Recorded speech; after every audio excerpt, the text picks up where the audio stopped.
शिक्षा मंत्री से मिलने के बाद जो हमारे शिक्षक अभ्यर्थी हैं वो एक जगह बैठे हुए हैं, उनसे बात करते हैं आज क्या क्या हुआ, शिक्षा मंत्री से मिलने के बाद क्या आश्वासन मिला और अब क्या उम्मीद की जा सकती है कि थर्ड फेज की काउंसलिंग की प्रक्रिया हो या नियुक्ति पत्र पे क्या बात हुआ है। इन सभी से एक एक करके जुड़ेंगे। जितने भी अभ्यर्थी जुड़ते जा रहे हैं उनसे रिक्वेस्ट रहेगा कि शेयर कर दें और सभी लोगों तक हमारी आवाज़ जा रही हो तो एक कमेंट कर दें। मैम, आप शिक्षा मंत्री से आज आवास पे जाके मिली हैं, तो क्या प्रोग्राम था आज आपका और क्या बातें हुई, थोड़ा विस्तार से बता दीजिए। देखिए, आज हम लोग शिक्षा मंत्री के आवास पे हमारी बहुत सारे महिला जो अभ्यर्थी थी, जो चयनित भी हैं, जो एक दो अचयनित भी थी, वो भी आई हैं और आ करके हम लोग माननीय शिक्षा मंत्री जी के यहाँ राखी बांधने का जो हम लोग का कार्यक्रम था, वो कार्यक्रम में हम लोग शामिल हुए। माननीय शिक्षा मंत्री जी को राखी बांधे हम लोग और उनको मिठाई उपहार स्वरूप दिए। उन्होंने ये आश्वासन दिया कि आप लोग घबराइए नहीं, आप लोग के प्रति हम लोग की बहुत ही सिंपैथी है, हम बहुत जल्द ही आप लोग के लिए कुछ अच्छा करेंगे और आप लोग थोड़ा सा धैर्य रखिए। हम लोगों ने उनसे ये मांग किया कि जितने भी हमारे साथी चयनित हो गए हैं उनको नियुक्ति पत्र निर्गत किया जाए और जितने भी हमारे साथी जो अचयनित है, जिनका सिलेक्शन किसी कारणवश रद्द होने के कारण नहीं हुआ है, उन अभ्यर्थियों के लिए आप जल्द से जल्द थर्ड फेज का काउंसलिंग का डेट निकालें और उन अभ्यर्थियों को भी चयनित होने का मौका दें।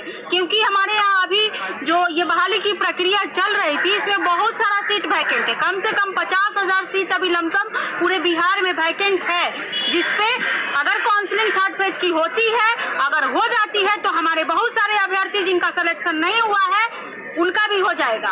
और मैं एक चीज क्लियर करना चाहती हूँ कि जितने भी हमारे अभ्यर्थी अचयनित है उनके मन में अविश्वास पैदा हो रही है, वो फ्रस्ट्रेशन से गुजर रहे हैं। मैं समझ रही हूँ, जाहिर सी बात है कि आप फ्रस्ट्रेट हैं कि नहीं हुआ है, लेकिन आप लोग के लिए हम लोग लगातार तत्पर हैं ताकि आप लोग का भी चयन हो सके।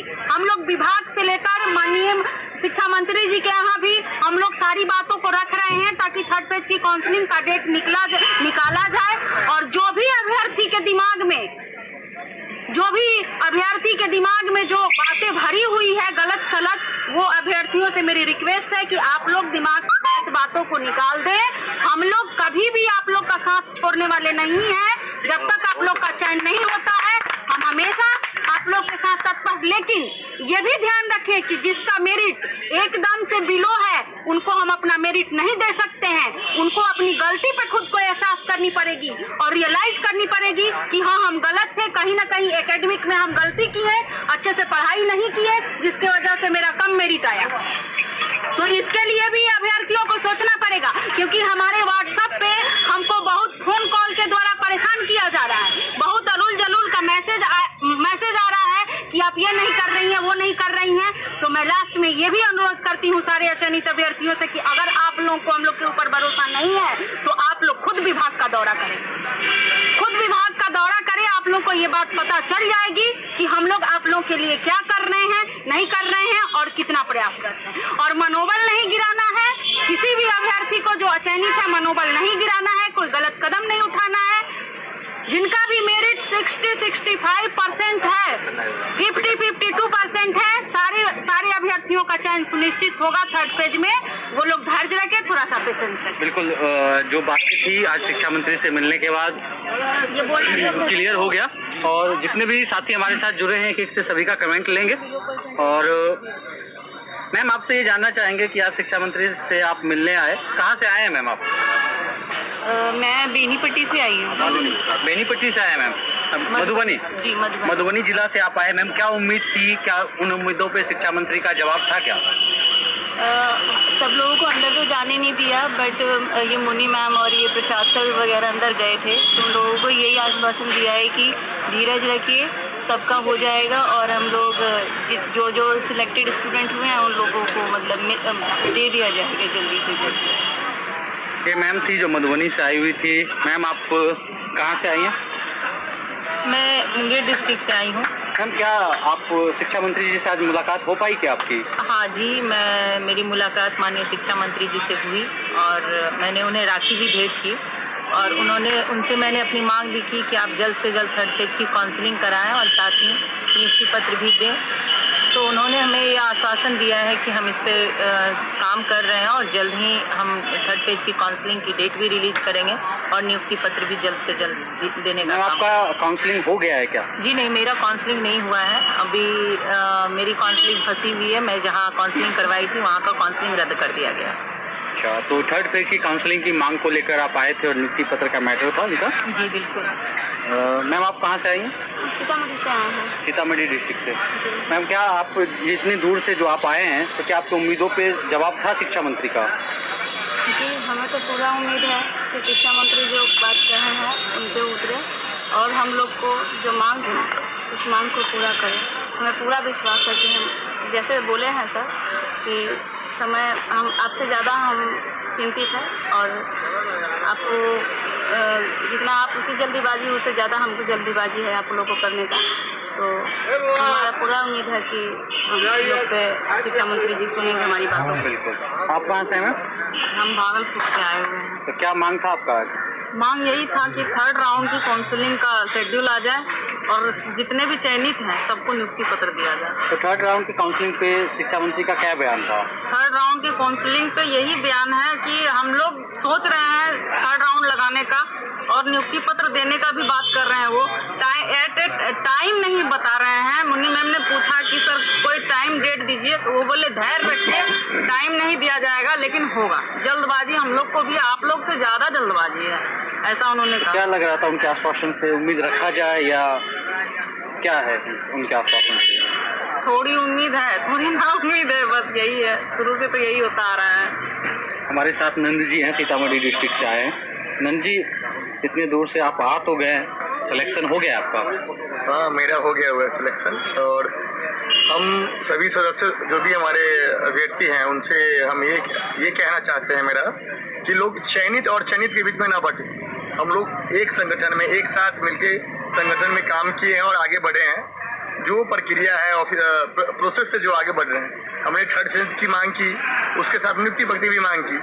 जितने सारे ब्लॉक रद्द हुए हैं या जहां किसी का आपत्ति नहीं, जिसका NIC पे लोड नहीं था या जिसका फाइनल निकाय सूची नहीं हुआ था वहाँ पे उसका नहीं निकला, तो वहाँ पे किसी कारण से अगर रोक दिया गया उस नियोजन को, तो वहाँ पे काउंसलिंग होगी थर्ड फेज की। उसके साथ ही नियुक्ति पत्र जैसा आश्वासन मिला है कि हम लोग सितंबर या मिड सितंबर तक हम लोग को नियुक्ति पत्र दे दी जाएगी। बिल्कुल। अब प्रदेश अध्यक्ष जी हमारे साथ हैं जुड़े हुए, उनसे बस एक ही कमेंट चाहेंगे क्योंकि इनके साथ थोड़ी देर में हम लाइव आएंगे और जितने भी साथी जुड़ रहे हैं उनसे रिक्वेस्ट रहेगा कि बस ये सेशन एंड होते ही हम लोग लाइव रहेंगे, आपके सवालों का जवाब भी देंगे क्योंकि काफ़ी लोग कमेंट किए हैं कि हमारे सवाल का जवाब देते नहीं हैं और आप लोग अब लाइव नहीं आते हैं। तो आज लाइव आ रहे हैं। जितने भी लोग सुन रहे हैं, ये सेशन एंड होते ही हम लोग लाइव आएंगे। हमारे साथ मुन्नी मैम रहेंगे, राजेंद्र सर रहेंगे और आपका जो भी सवाल रहेगा उन सवालों पे सीधा जवाब मिलेगा आपको। सर, आज शिक्षा मंत्री जी का से मिलने का प्रोग्राम बनाए थे हम लोगों ने, तो क्या लगता है कि ये प्रोग्राम सफल रहा या हम लोग बस फिर उसी अंधकार में मतलब उसी अंधेरे में बने हुए हैं जहाँ से आज से 2 महीना पहले थे? देखिए, सबसे पहली बात है कि मैं आपको अपना अनुभव बता रहा हूँ कि जब कभी भी 2017 से हम लगातार हम लोग संघर्ष कर रहे हैं और उम्मीद लेकर के आशा और अपेक्षा के साथ हम लोग संघर्ष कर रहे हैं। तो ये ना उम्मीद हम लोग लेकर के नहीं चलते, कभी भी निगेटिव लेकर नहीं चलते हैं, पॉजिटिव लेकर चलते हैं। और हमें लगता है कि छोटे छोटे जो प्रोग्राम हम लोग कर रहे हैं, जैसे सचिवालय में प्राथमिक शिक्षा विभाग के डायरेक्टर या प्रधान सचिव या शिक्षा मंत्री से मिलना या उनके डेरा पर आवास पर जा करके मिलना, इस तरह के जो प्रोग्राम करने के पीछे मेरा मुख्य उद्देश्य है कि जो जिनका अभी तक चयन नहीं हुआ, बहुत से सीट खाली है, सीट की कमी नहीं है, लेकिन अगर सरकार पूरी ईमानदारी के साथ, पूरी पारदर्शिता के साथ 50,000 अभी सीट खाली हैं और उन सारी सीटों पर लास्ट जो है वो तीसरे चरण की काउंसलिंग कराए, सबको मौका दे। जो निम्न मेधा अंक वाले जो हमारे भाई बहन हैं उनका भी चयन हो जाएगा, निश्चित होगा।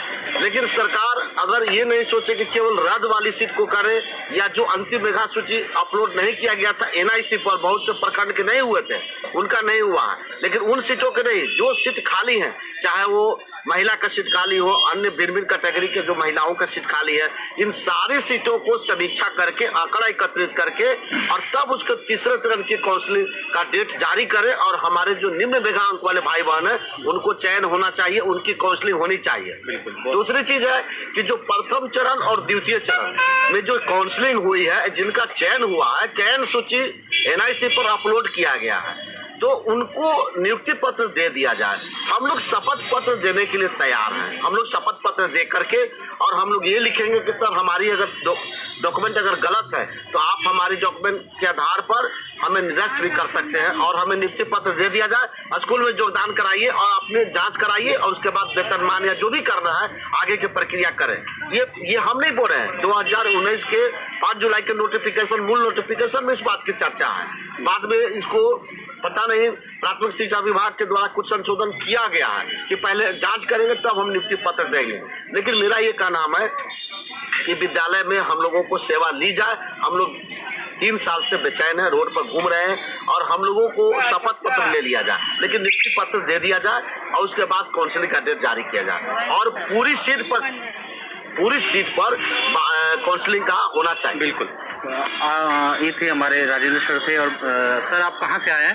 मैं जमुई डिस्ट्रिक्ट से आया हूँ। मेरा चयन दरभंगा डिस्ट्रिक्ट में हुआ है, और आज हम लोग ने जितने भी बहनें थे उनके साथ हम लोग वहाँ गए थे। हमारी बहनों ने शिक्षा मंत्री को राखी दिया और मिठाई भी दिया, और उनसे आश्वासन मांगा कि हम लोग को आखिर कब तक नियुक्ति मिलेगी। ये जो हम लोगों के दिमाग में चल रहा है आगे क्या होगा, आगे क्या होगा, ये सस्पेंस कब तक ख़त्म होगा, क्योंकि ऐसे ऐसी चीज़ें हो रही हैं, कभी कहीं का निरस्त हो जाता है, कहीं कैंसिल हो जाता है। तो वो जो सस्पेंस दिमाग में एक क्रिएट है सबके, तो वो कब ख़त्म होगा। मैं ये चीज़ें, नियुक्ति तो होगा ही, नियुक्ति होना ही है, इसके लिए हम लोग आश्वस्त हैं कि नियुक्ति होगा, लेकिन कब तक होगा ये लोगों के दिमाग में सस्पेंस है। तो शिक्षा मंत्री के द्वारा एक निश्चित समय सीमा तो नहीं दिया गया, लेकिन आश्वासन दिया गया है कि जल्द से जल्द नियुक्ति होगी।